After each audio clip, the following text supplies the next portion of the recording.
Yeah.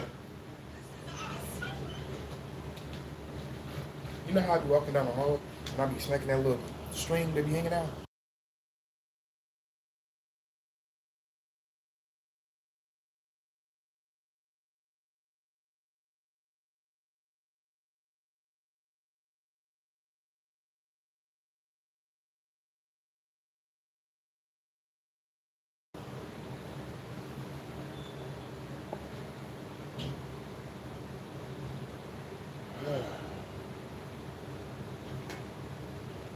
La la la.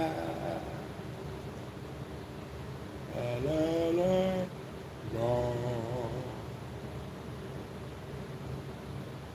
La la la. La la la.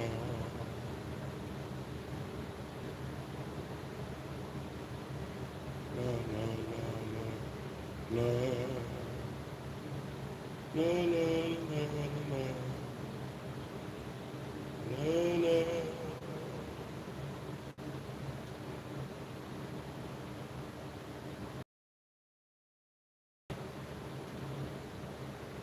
Okay. How you doing? You look amazing. She got that on? Okay, then. Man. Nair, nice to meet you. Nair. Man. Where you from? Look like D. Just chilling right now. Not as mood out here, so I'm just walking around the neighborhood right now. Yeah. Okay, that's what's up. Oh, okay, how long you been in Houston then? Like a year. Year? How you like it right now? It's cool. Okay, okay. You single? Yeah. How come? Oh, okay. Well, I'm out here now, so we change that up. Maybe I change it up, make it normal. Good guys like me. You feel me? Yeah, for sure. Yeah. Smoking real good. Like the part of that. Lindsay bag. Okay. You popping it. Some calm. So you say this calm. Nah, it ain't calm. You calm. You popping it. You popping it right now. All right, you calm. Nah. Where you walking to though? Hey, how you doing? You look amazing. So you got that on? Okay, then. What's your name? Nah, you're not finished. Not here.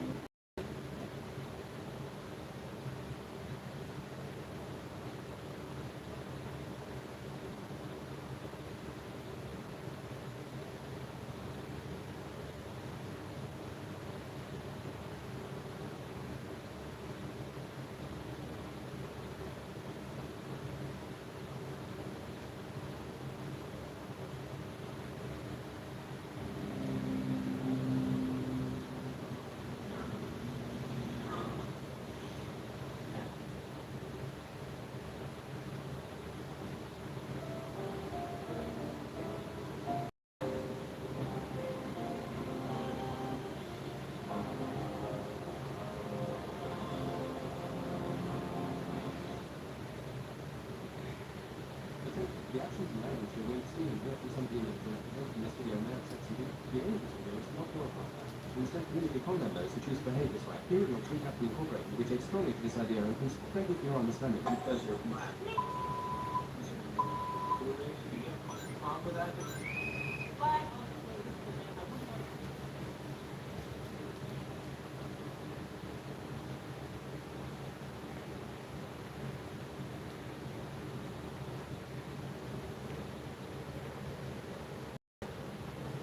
What's up?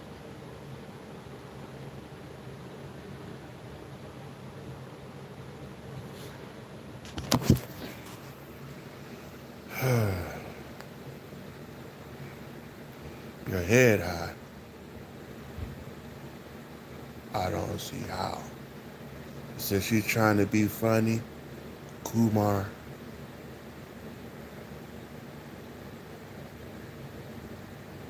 is you trying to be funny, Kumar?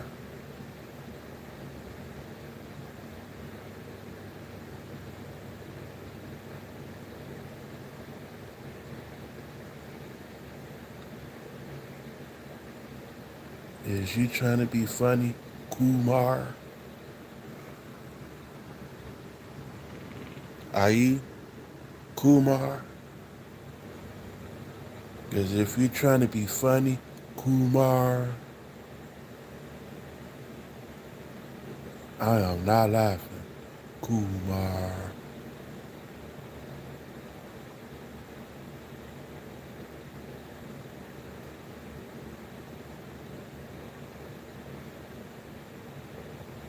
So what's going on, Kumar?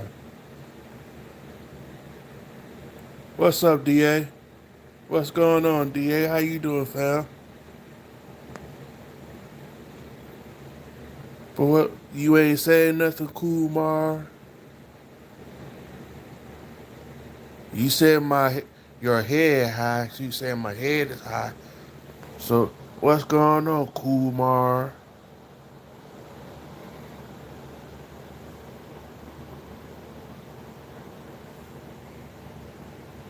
I'm not understanding the language, Kumar. You're gonna have to speak English.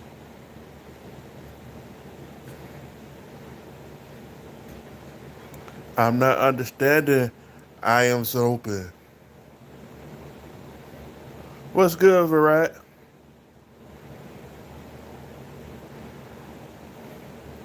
We got somebody that's trying to be funny in the building, y'all. He said hi.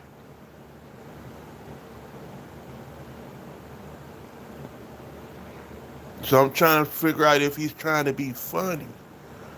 But he's not he's not answering my question.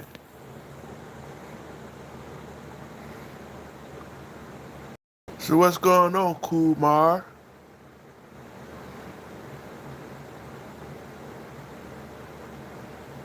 You ain't answered the question, Kumar.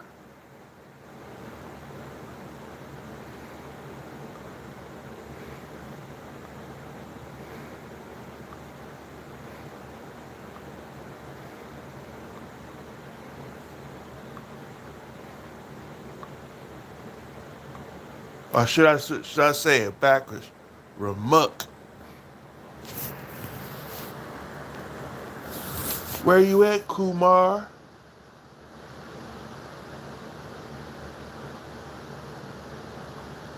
You're not gonna say nothing, Kumar?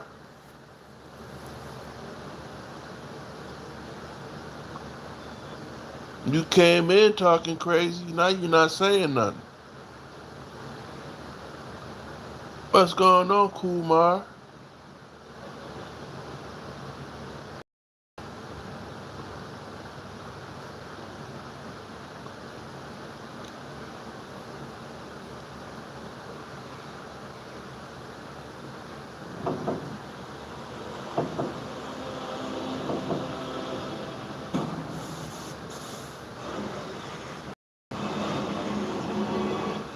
They say the sea is unpredictable, but what happens when fishermen come face to face with something that shouldn't exist?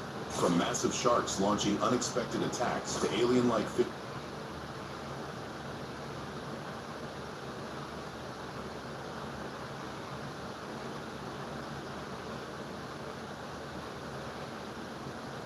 What's going on, everybody?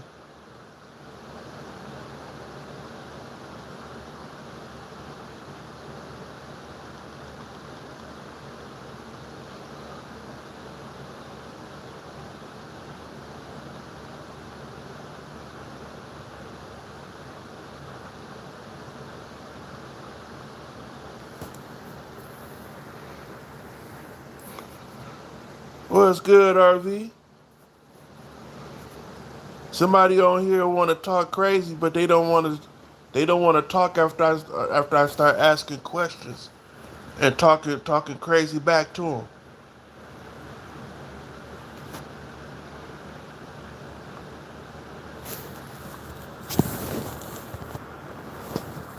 His name is Kumar.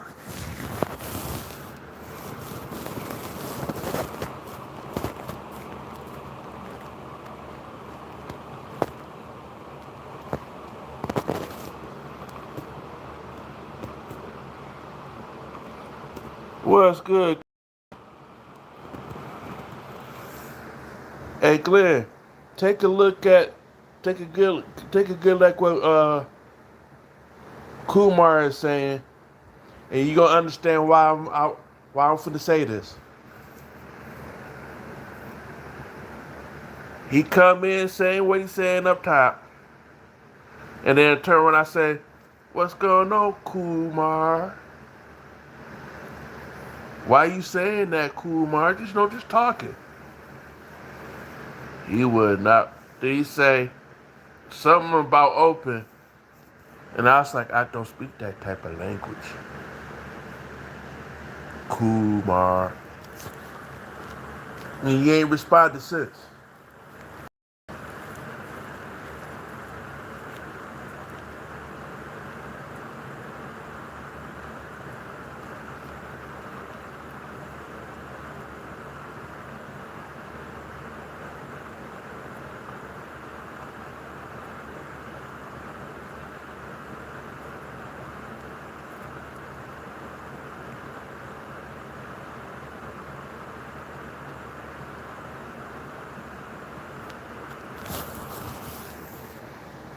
It's just funny.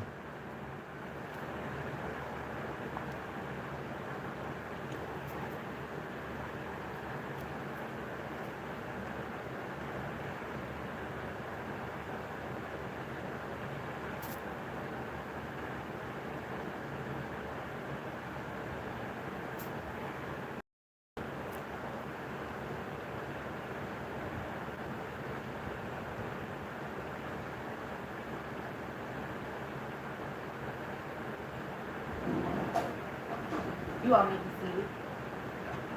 Ms. Anderson. Wait a minute. The mom makes 180K I am a full-time mom. and she wants him to pay the girl. And I have one child with this man right here, and he is intentionally not trying to work to avoid pay. I have a question for you, Walter. Ice Cube wasn't supposed to play Doughboy. The role was written for another actor who dropped out. That iconic helicopter shot over South Central, it wasn't even filmed there. These are the 20 hidden details in Boys in the Hood you completely missed. Number one, everyone recognizes that opening shot, the helicopter gliding over streets with the haunting statistic about black male mortality. But those streets aren't South Central Los Angeles. Production actually filmed in Inglewood, 15 miles west. According to crew interviews, the insurance company threatened to pull coverage entirely if Singleton insisted on the real location. Too many active gang territories overlap the planned shooting. Welcome in, everybody. Welcome in. What's going on with y'all today?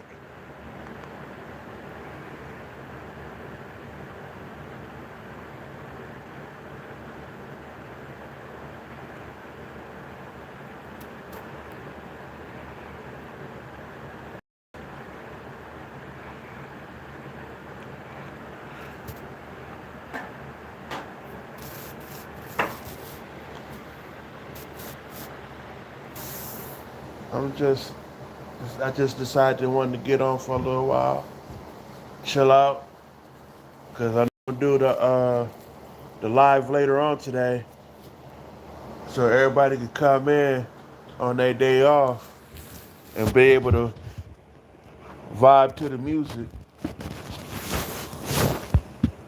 later on tonight. Excuse me. And I'm gonna do my best to make sure everybody get a chance to relax before they get a chance to wind down, chill out, have and be able to, if they drinking, if they got their little drinky drink, they got their little smoky smoke, they can sit back, roll them a good one, do they stuff a little mixed drink or whatever, and chill out for the night.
Welcome in, y'all.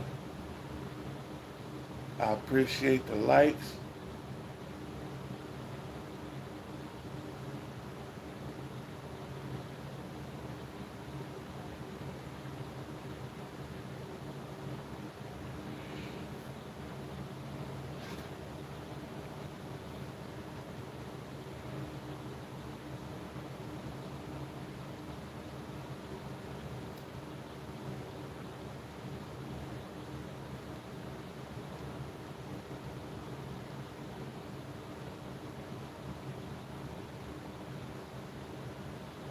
Ice Cube wasn't supposed to play Doughboy. The role was written for another actor who dropped out. That iconic helicopter shot over South Central, it wasn't even filmed there. These are the 20 hidden details in Boys in the Hood you completely missed.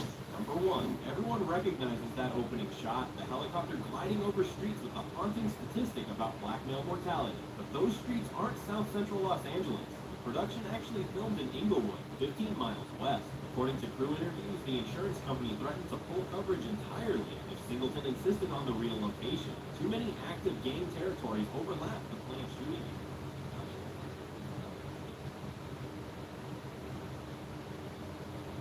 Get the hell off it! Funny, I bought this house. Imagine buying your dream house, signing every paper, holding the keys, only to return a few weeks later and find another family living comfortably inside the home you just bought. Living there like they own the place, with paperwork they swear is real. That's what happened to Brandon Hale. A black man who worked and fought for the life he built, only to have it snatched by a woman who believed her clipboard made her queen of the neighborhood. And the worst part? She sold his house without him ever knowing. But today, she was about to learn she picked the wrong man.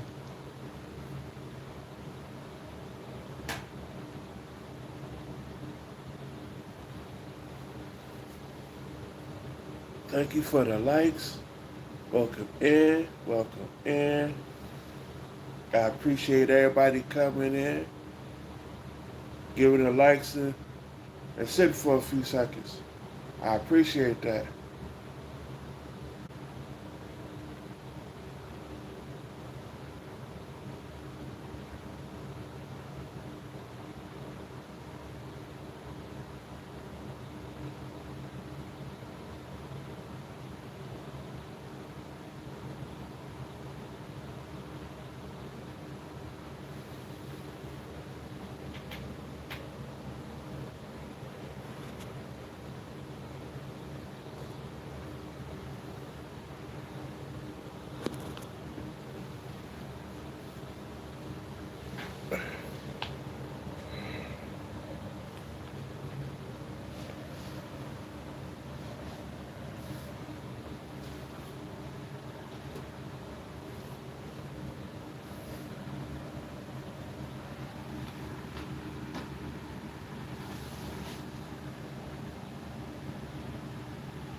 What's good, Edward? What's happening?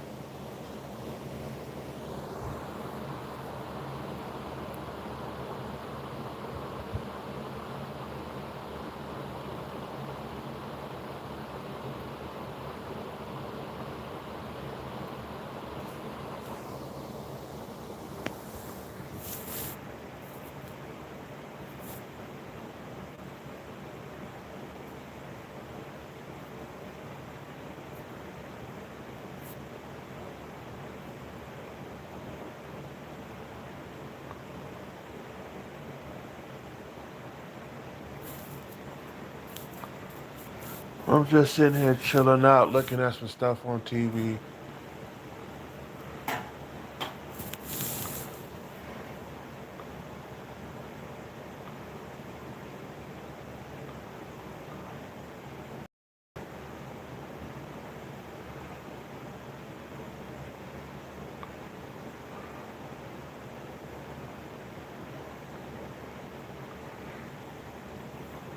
Welcome in. Welcome in. I appreciate you coming in. Even though you just left, thank you for your view.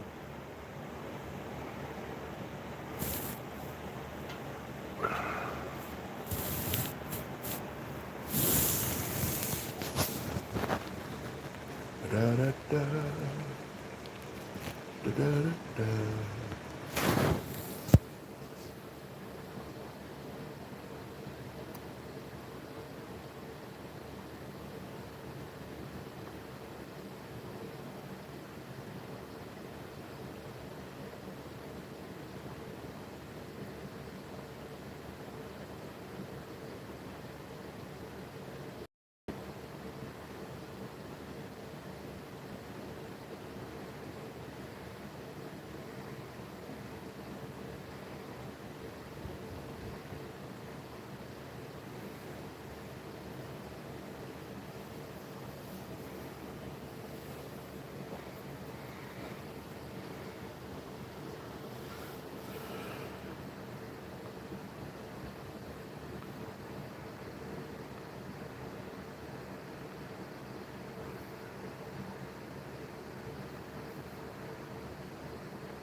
Go ahead and play this little bit real quick. The wrong home and the wrong lie to hide behind. Brandon Hale had been waiting weeks for this day. After closing on his first home, a clean one-story property on a quiet road in Willowcrest Ridge, he'd spent time finishing a final contract at work and gathering everything he needed before officially moving in. The deed was signed, the payments processed, the keys tucked safely in his pocket. Everything about the purchase was legitimate, authenticated, and verified. Today was supposed to be simple. Pull into his driveway, unlock his own front door, and step into the future he'd worked years to earn. Instead, the moment his car rolled up to the curb, his excitement twisted into confusion. There was a minivan parked in his driveway. Children's bicycles lay on the grass. A doormat he'd never seen sat on the porch. Light flickered through the living room curtains he didn't own. Brandon dragged his suitcase out of the trunk, heart thudding. Maybe the realtor mixed up a lockbox? Maybe contractors were still doing work? But when he reached the porch, a woman he'd never seen opened the door with a startled gasp, 2 kids peeking behind her legs. "Can I help you?" she asked, clutching a set of keys. His keys. Brandon took a breath. "Yeah, this is my house." The woman's face drained. Her husband, Peter Langston, appeared behind her holding paperwork. "This home was sold to us 3 weeks ago. We finalized everything with the HOA president. She handled the transfer personally." That name chilled him instantly. Linda Marwood, the woman who ran the Willow Association board like a personal kingdom. Before he could respond, the family hurriedly called her, whispering into the phone. Not 3 minutes later, a white SUV screeched to a stop. Linda climbed out with her clipboard hugged to her chest, chin raised high like she owned the street. The second she saw Brandon, her expression curdled. "You again." She snapped. "I already told these homeowners someone like you couldn't possibly own this property. Stop harassing this family." Brandon stiffened. "I bought this home, legally." "Save it," she barked, waving him off. "You people always try this nonsense. Officers will handle you." She pulled out her phone and aggressively dialed 911, loudly reporting an intruder refusing to leave. The Langston family looked overwhelmed, confused, but terrified of crossing her. Have you ever bought something fair and square, only to have someone try to steal it right out from under you? What would you do if you showed up to your new home and another family was already living inside it? Before we go further, what city or country are you watching from right now? Drop it in the comments. We love seeing where our viewers are tuning in from. And if you believe no one should lose their home because of a racist HOA scammer, go ahead and smash that like button and subscribe to Story Arc for stories that put fraudsters exactly where they belong. Brandon stood his ground as distant sirens grew louder. 2 police cruisers turning onto the street, lights cutting through the afternoon calm. And with that, the confrontation truly began. The first cruiser stopped at the curb and 2 officers stepped out. One tall, broad-shouldered man with a calm posture, Officer Nathan Briggs, and a woman with her hand resting near her holster, already scanning the scene, Officer Riley Carterton. Linda rushed toward them before they even reached the walkway. "Officers, thank goodness you're here," she exclaimed dramatically, pointing straight at Brandon, as if he were a wild animal on the loose. "That man is trespassing and threatening these innocent homeowners. He refuses to leave." The officers turned to Brandon. Officer Riley Carterton spoke first. "Sir, we need to understand what's happening. Do you live here?" Brandon lifted his hand slightly in a peaceful gesture. "Yes, my name is Brandon Hale. I purchased this property weeks ago. Today is my move-in day. I don't know who these people are or how they got inside." Linda scoffed loudly. "Listen to him, just making things up as he goes. This house was abandoned, and as HOA president, I handled the sale. These folks bought it fair and square." The Langston family didn't look so sure anymore. Peter Langston cleared his throat nervously. We were told the previous owner forfeited the home. We paid in full. She showed us all the paperwork." Officer Nathan Briggs stepped closer to Brandon. "Do you have proof of ownership? ID? Documents?" Brandon nodded, pulling out a folder he prepared during closing. Original deed, transfer confirmations, copies of bank wires, and the official county-stamped purchase record. He handed everything over calmly. The officers examined the papers, flipping through dates, signatures, official seals. Linda rolled her eyes. "Those are fake, obviously." Officer Riley Carterton shot her a sharp glance. "Ma'am, let us do our job." Next, the papers from the Langston family were reviewed. Handwritten signatures that didn't match any official formatting, no county seal, and a transfer letter printed on generic paper with an HOA header instead of government documentation. Officer Nathan Briggs' brow furrowed. "Where did you get these documents?" Peter swallowed. "She gave them to us." Both officers turned to Linda. Her posture stiffened. I facilitated the sale because the property was vacant. It's part of my authority as HOA president." "No, it's not," Officer Riley Carterton replied flatly. The tension shifted instantly. The family stepped back, eyes widening as the realization hit. They had been scammed. Linda's voice cracked. "This is ridiculous. He's lying. They're lying. Everyone's lying except me." The officers exchanged one final look. Then Officer Nathan Briggs spoke. "Ma'am, don't go anywhere. We're going to need backup." Linda's face began to twitch, and she took a small step backward. Linda's breath quickened as the officers moved slightly to flank her. Officer Nathan Briggs lifted his radio and called for a fraud unit to respond to the scene. The moment he pressed the button, Linda pivoted sharply toward her SUV. "Nope," Brandon muttered, stepping forward as she tried to bolt down the walkway. "Ma'am, stop!" Officer Riley Carterton shouted, but Linda ignored her. Clipboard. What's good? She sprinted toward her vehicle with the frantic wobble of someone who had never run a day in her life. Brandon reacted on instinct, intercepting her just before she reached the driver's door. She jerked back, startled. "Get out of my way," she shrieked, swinging her clipboard wildly. "I'm the HOA president. I can do whatever I want." "Not today," Brandon replied, gripping her wrist just as she tried to shove him aside. The officers closed in instantly. Officer Nathan Briggs, her other arm, twisting it gently but firmly behind her back as Officer Riley Carterton snapped handcuffs around her wrists. Linda let out a piercing scream. "This is harassment. I'm protecting community standards. He's the one trespassing. Arrest him!" Neither officer paid attention to her theatrics now. Peter Langston stepped forward, clutching the fraudulent documents. Officer, we paid her our entire savings. Are you saying none of this is real?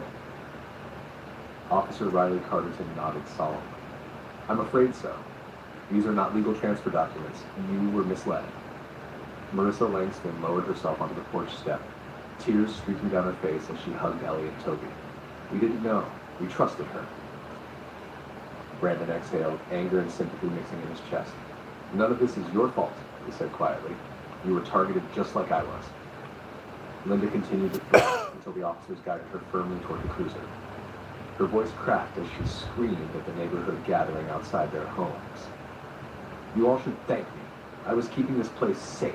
This community deserves better than him. Enough, Officer Nathan Briggs snapped. She fell silent for the first time. Backup arrived, another cruiser and Detective Harmon Sloan, who began separating everyone for statements. Brandon provided every piece of documentation he had, along with the timeline of when he purchased the home and why he delayed moving in.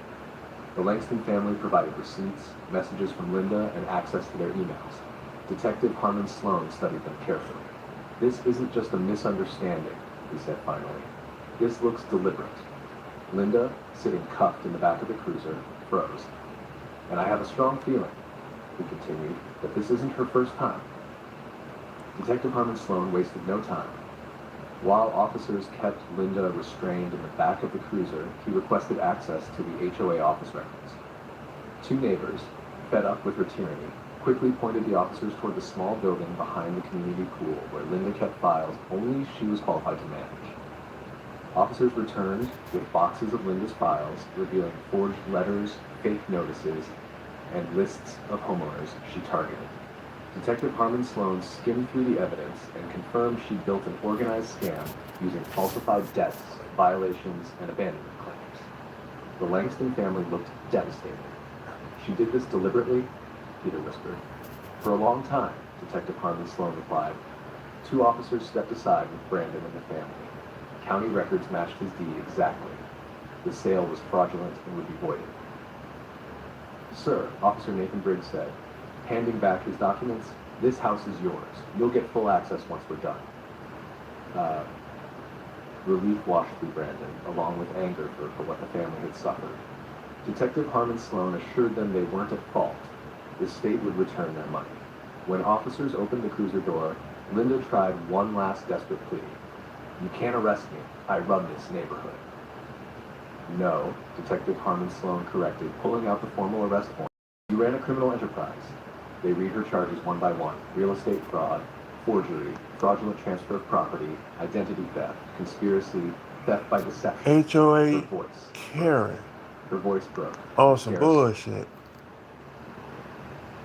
Some goddamn bullshit.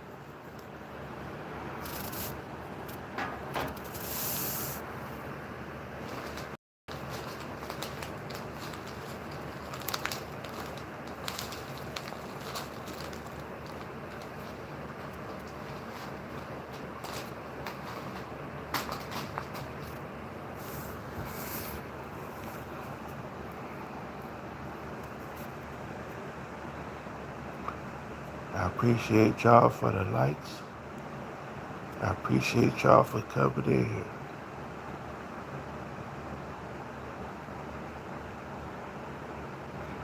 But I am gonna go ahead, get out of here.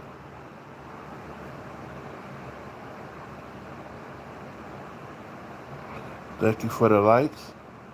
I appreciate that. I see y'all later on tonight. Y'all could come back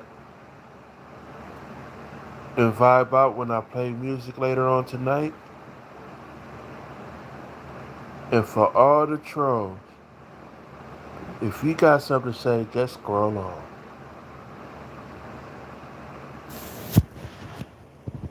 See y'all later.